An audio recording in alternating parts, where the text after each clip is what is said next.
Mercer fired Bob Hoffman on Monday, and it was a really dumb move.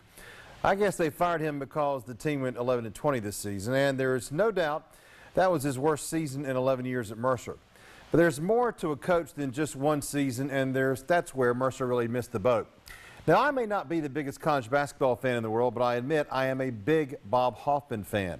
I'm a big fan because for the last 11 years, Hoffman has made Mercer men's basketball relevant in Middle Georgia.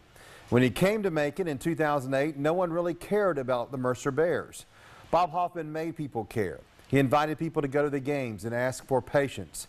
He then started to accumulate talent, and in a 3-year stretch, Hoffman's Bears went 78-31. They won the CIT postseason tournament in 2012. They beat Tennessee in an NIT game in 2013.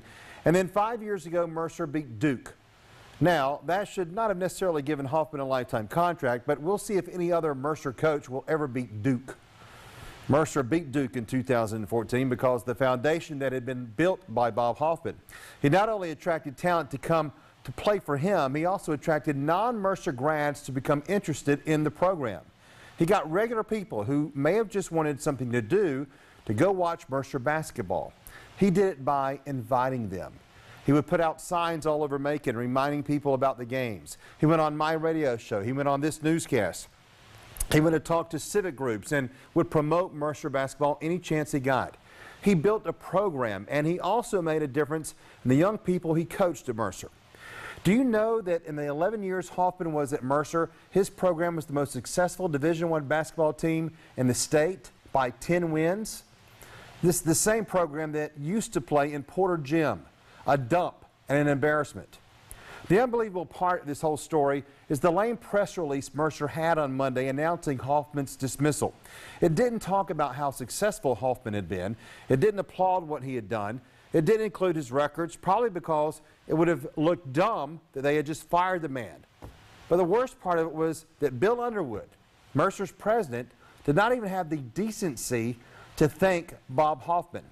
Of course, Underwood probably thinks he's the reason for the program's success. He's probably got the final score of the Duke win tattooed somewhere on his body. But how bush league can you get?